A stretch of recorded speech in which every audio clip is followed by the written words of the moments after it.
everybody, and a happy new year to you. Well, it's New Year's Day and I'm already stitching on the 2024 Heaven and Earth Design Stitch Along, and as you can see, I've already started. I made a little progress last night. I decided I was going to start it after receiving the email, which had all the information, all the chart, well, the portion of the chart that you get at the beginning of the year. So it's, I think it's 3-4 pages or something.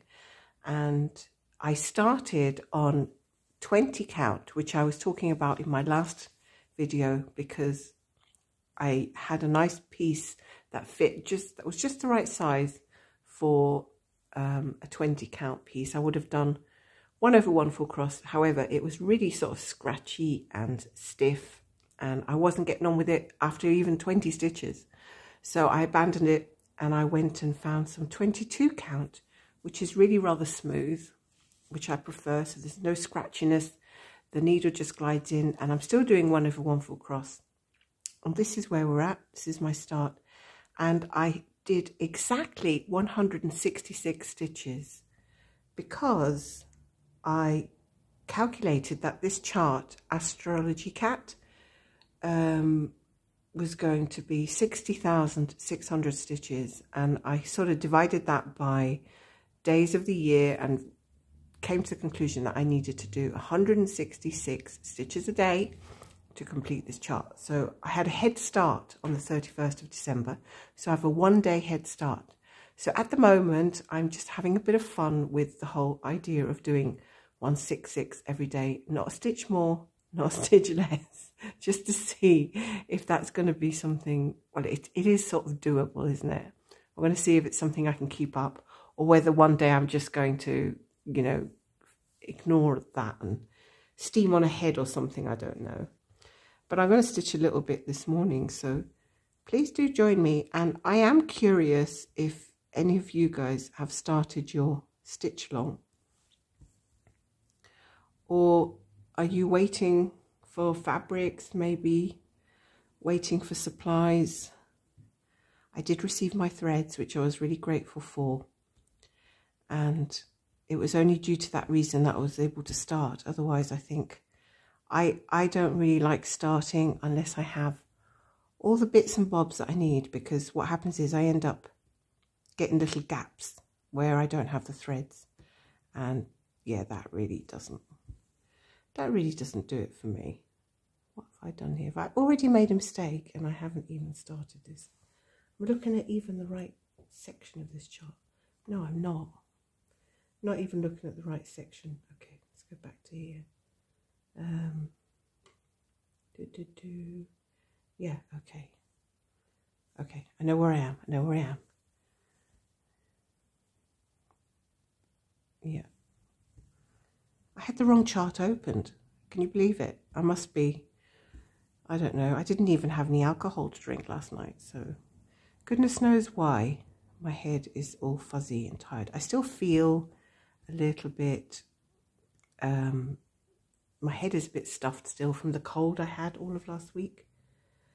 And even though I don't feel too uncomfortable, it's actually just that stuffy head. And I think my nose is finally drying out, which is thankful, because I really can't stand having a runny nose all day long. It just drives me mad because I can't do anything because I'm constantly looking for tissue.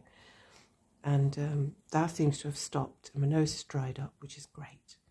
My throat no longer hurts, so I'm just very thankful that it didn't turn into an infection of any kind, which it didn't. It just remained as a sort of, you know, 3 to 5 day flu thing, cold rather than flu. And I'm working here on this stand. This is the one that you can buy, which has the little small wooden stand at the bottom that you can sit onto your lap. But I never use it for that, and I've rarely used it for anything. And at the moment, I'm in having a little bit of difficulty because my Lowry stand side clamp has broken. It's not closing when I wind the thing to close the clamp. So I've emailed the work stand service for Lowry and asked them if they can do fixings, or if they can't do fixings, how much is the side clamp piece, because the last time I looked, the side clamp piece was almost as much to buy as the entire Lowry stand. So I found that was to be a little bit crazy. So yeah, at the moment I'm just emailing them to see what they say, see if I can get, it's probably going to have to be a replacement piece, because I can't see myself posting a great big clamp somewhere and then having them post it back again. It will probably cost me just as much as getting a new one. So although this isn't quite as steady as the Lowry, you can see I'm jolting it a little bit, unfortunately. But once I get the Lowry fixed, or I get some kind of alternative method, I think this is going to have to do for the moment. So as long as I go gently and carefully, I'm able to get this thing balanced so that I can record it for you. Otherwise, there's not going to be much recording going on if I can't hold up my project on a stand or have it propped up somewhere. I really can't record if I'm stitching in hand. I can't do that because I'll probably not be, it won't be stable enough, and I'll be moving it around all over the place, so that won't really work. So the aim today, I think, is to get the other 166 stitches done. Now I'm thinking, is that going to just frustrate me? Because I might do 166 and then maybe have one stitch left or two stitches left of that colour and think, oh, why can't I just do those two stitches? What's the point of, and that might be frustrating. But I kind of like the idea of doing the 166 every day. So, well, I guess we'll just see how it pans out. If I do go over, it will kind of mess up that analogy. It will kind of mess up that the idea of doing it like that. But the thing with stitching is that nothing ever stays the same. You always kind of get an idea to do something, and then 2 minutes later you've amended it in a different way, or you've changed the idea, or something's gone. I don't know. Right, what have I done here? I'm not liking the way this thing is wobbling, to be honest, but it's just going to have to do for the moment. Where am I at? So why have I got, okay, those two stitches. Okay, I think I've gone ahead of myself, marking things off that I haven't done yet. Come on now, focus, focus. So did everybody have a nice New Year's Eve, or was it very low-key? Did you just spend time with family? Did you go to anything special? Here in Scotland they have something called Hogmanay celebrations. Actually, New Year's Day. New Year's is called Hogmanay in Scotland, and they traditionally do all sorts of things. There's like fireworks I could hear last night, and all sorts of probably parties and stuff going on in the bars. And I don't live exactly in the main city, but I'm not far from the main, the main town centre. And I could hear all the fireworks from the city centre last night going off at midnight. So that's always fun. We had no plans because we've spent Christmas away, and we just wanted to come back and rest, because I'm still trying to get over the cold, and I'm still trying to get, back into being at home in the routine again. So I hadn't even finished unpacking really, so I've still got some of that left to do. And I don't like doing everything in just one big swoop, because it just tires me out. So I do a little bit every day for a couple of days, and then I'll put the cases away. course, there was all the excitement about doing this stitch along, so I couldn't be focusing too much on unpacking and not focusing on the stitch along, right? Priorities, guys. Let's see. I suppose if I balance a heavy book or something onto this stand, it will not wobble as much. I think I will try that one next time I come to stitch. But as promised, I did say I would come on. I said actually that I would come on in a few days and do a few stitches with you, but seeing as it's New Year's Day and everything is shut, although the weather's nice and it's quite sunny, I thought, well, there's no harm in trying a little setup here and doing a few stitches with you. If I hadn't started last night, I would have done the first few stitches with you, but I was too excited to start. I think I got into the startitis fever that everybody gets with a stitch along, and I've noticed that some people are already racing ahead with theirs, and I think it was on the group somebody doing, I can't remember which one it was. Was it fairy mushroom? I don't know, they're all called 1, 2 and 3, mushroom something fairy number 3 or something, with the little fairy sitting on the mushroom. And she has raced ahead, like already done 300 stitches or something crazy. Oh my goodness, the anticipation must have been huge for that person. Dying to go, dying to get started, and I'm not seeing it as a race by any means or form. I am just going to do my little bit every day if I can, and you'll see a steady, not slow, I wouldn't call it slow, but you'll see a steady progress coming along. And if I get one of my mad, wild, crazy moments and I just steam on ahead, well, so be it. Never mind.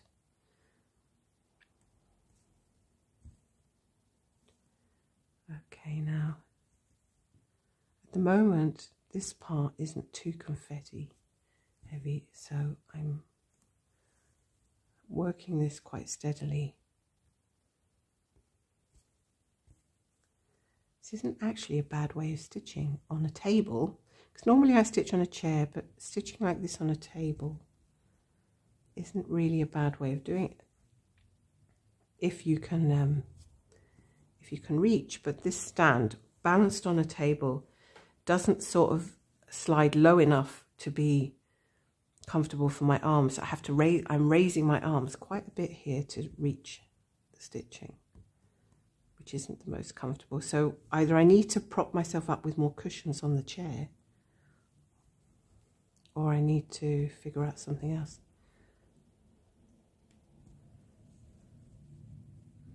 But hey, it's not too bad. At least I'm able to get it onto the camera somehow, that I'm able to come on and do a few stitches and chat with you. It's fantastic. I don't know how I'm going to end my thread now, because that's just going to be awkward now, isn't it? Normally I flip things around. In this instance, I think I'm going to just do what I normally do, and I'm going to come down to a few stitches below, puncture right through the middle, right through the middle of a stitch, so that'll hold it firmly, and then basically just leave tiniest tail, because it is going to get stitched over. You can see I've left teeniest tail. I'm just going to stitch over what's at the back. You won't even notice. I've never had a problem with that. I've never had stitches coming loose or undone or anything like that. It's always worked pretty well. For as long as I anchor it between the stitches, it does seem to hold it there for a little bit. Once you've done a couple of stitches behind, it does seem to cover it up quite effectively. Now, the only thing I had a bit of an issue with this is that I ditched the 20 count because I didn't like the fabric, but it was gridded, so that was a bonus. This one isn't gridded. I know I could grid it myself, but I am notoriously bad for gridding things myself and actually getting the calculations right. And to be honest, I've got quite a number of projects in this 22 count. Oh, hang on, something's happened here. Quite a number of projects in this count that that are not gridded, and I seem to be okay with. I've never had a problem getting lost or anything, for as long as I'm working this sort of way, which is in rows or whatever. If I start doing crazy cross country, then I will actually get into trouble at some point. So I don't want that to happen. So I'm going to continue. 1, 2, 3. I'm going to continue steadily down in a long vertical column, I think, maybe to the bottom of the page. I don't know how you guys are doing it, but I'm going to go to the bottom of the page. And why does it say I have a part thread here when I don't? That just always drives me crazy.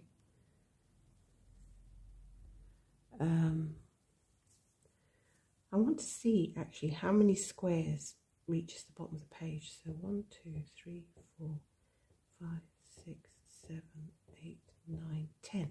So there's only 10 of these squares to the bottom of the page. So I may as well just do that and then come back up and then go on to the next side. And I will feather a little bit if I can.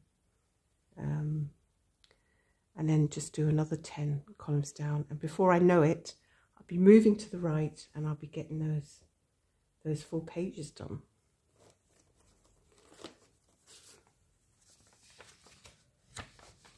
So that will be great. Now, I don't have all my, I didn't last night get a chance to finish, not bobbinating, but sorting out all my threads into the envelopes that I have created for them. So if I hit a stitch that I haven't got into an envelope, I may have to stop and sort that out, but I don't think it's going to be necessary. Do I have everything here to do that? No, I don't have a pin.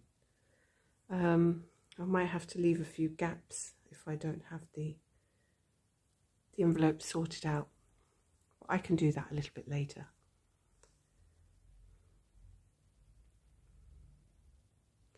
So what time did everybody get to sleep last night? Did you end up staying awake all night? Did you end up stitching? Did you end up doing something else? I pretty much, after all the recording that I did yesterday and being able to upload the video and everything, I managed to wind down a little bit enough to make dinner, and then after dinner we just kind of sat around, called up all our families and, you know, all the Happy New Year stuff and friends, and then just basically that was it for me. I was completely done. I just couldn't.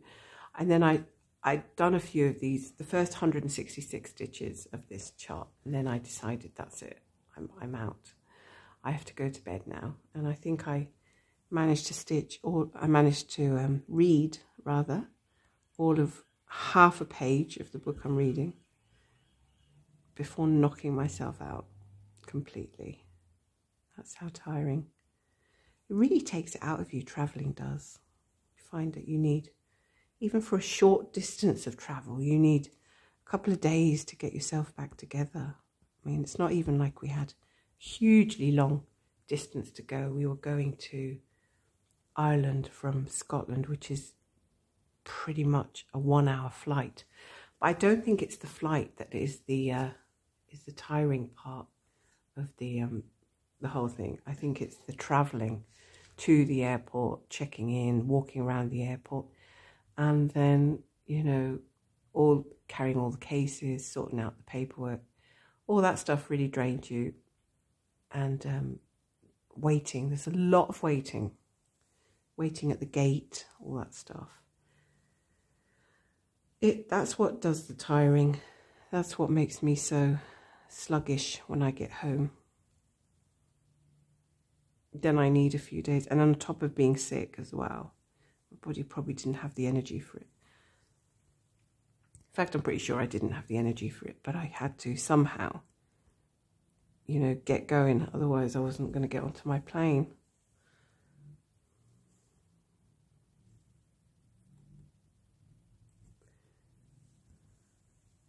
And coming back to Scotland was quite hilarious, actually, because we actually made a mistake about the flight time. And because the two flights were sort of similar there and back, the first one left at 4 p.m., 4:15 p.m., and we assumed the second one left at 4 p.m., but it didn't. It left at 6 p.m. Now, luckily, we got that wrong, but we got that wrong in a good way, because we ended up, you have to be in the airport like 2 hours before your flight. So if the actual flight was at 6 o'clock, we had to be at the airport at 4. But we assumed the flight was at 4. So we ended up arriving at the airport at 2. So we were at the airport at 2 o'clock and we were 4 hours early. And I don't know, but I said to my husband, well, you know, better early than late, because if we had got it wrong the other way around and got there 2 hours late, we wouldn't have got on the plane. So what it meant was that we had to kind of go around the airport, which my husband absolutely hates. He does not like hanging around for 5 minutes. And I said, come on, let's go and get, seeing as it's like pretty much lunchtime, just after lunch, and we haven't eaten anything, let's go and get some food. So we sat down and we all had some food. And then I thought, oh my God, he's going to go crazy for 3 hours now. What's he going to do?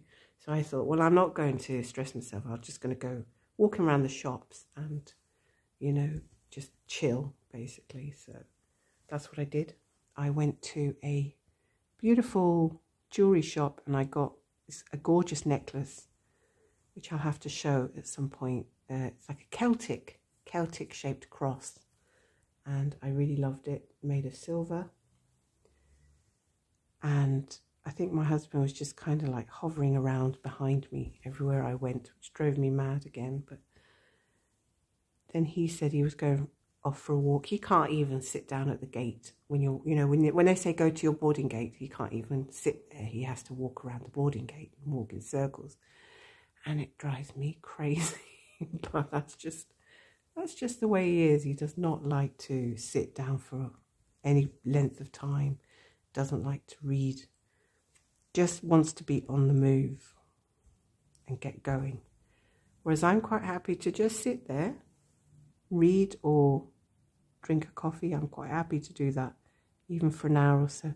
I do need to get up eventually for a little walk or to stretch my legs, but I don't feel that urge or restlessness that I have to get up and keep going. No, that would.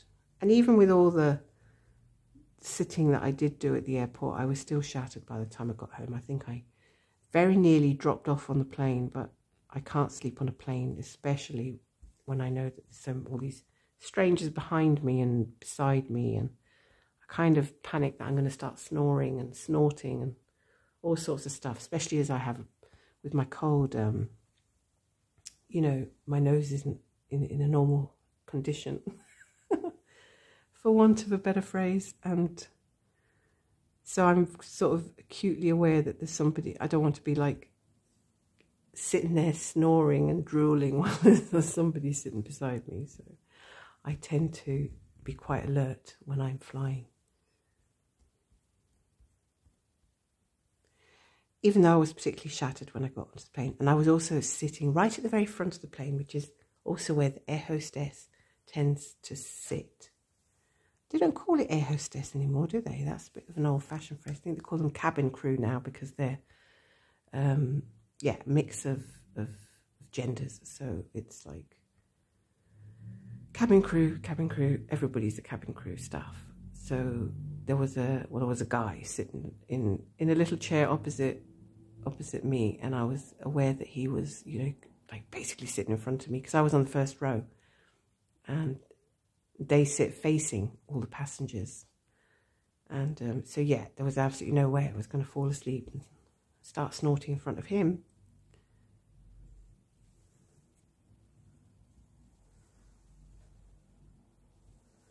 But anyway, we made it home safe and sound, just in time to get this on the go.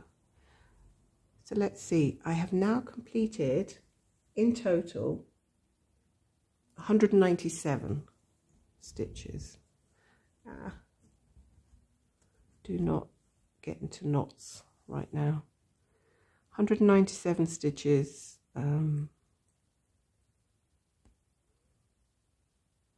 So it was 166 yesterday plus 31 that I've just done.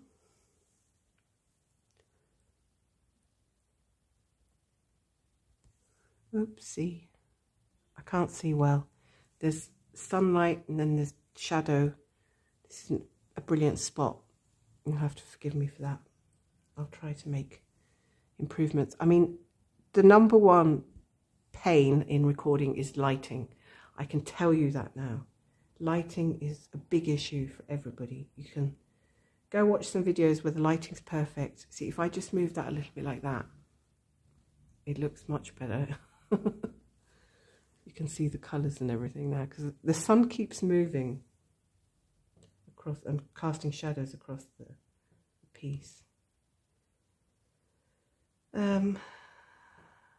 Now to decide, because I have one stitch on this edge here and all bunch of stitches on the right. So I'm wondering if just to leave that stitch instead of doing it, and there's nothing down the bottom.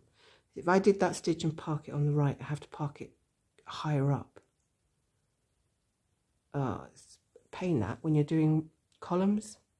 So if I just leave that stitch on the right, when I come to this end, I can just catch it when I'm doing that column. I guess it just is up to me, right? But I'm never sure, never quite sure which way to tackle that. So for the moment, I'm going to leave it and do the one below. Do the stitch below at the very bottom, which is 869. Don't know how much I'm going to get done of this today. I actually feel like I could do with a nap, to be honest. Still feeling so tired. Too much excitement going on, what with New Year's and the trip, and then starting this as well. I mean, I wouldn't say starting this is the most exciting thing in the world. It's just a cross-stitch pattern at the end of the day, but I think I feed off other people's excitement, and I think other people do that too. There's just this like stream of excitement that keeps bouncing around over the internet, and everybody's catching the excitement bug, you know, for whatever it is that they've decided to do.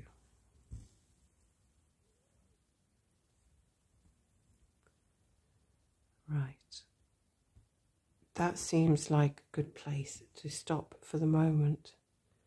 Maybe I'll park below, take a break, go and get something to eat for lunch, and maybe come back later. And if I don't come back later, I will come back again at some point for sure. So yeah, I just want to wish you another happy new year today, 1st of January 2024. I can't believe it. And I'll catch you again soon. Thanks for sitting with me and joining me with this Heaven and Earth design stitch along. And I hope yours is going really well too. See you soon. Bye.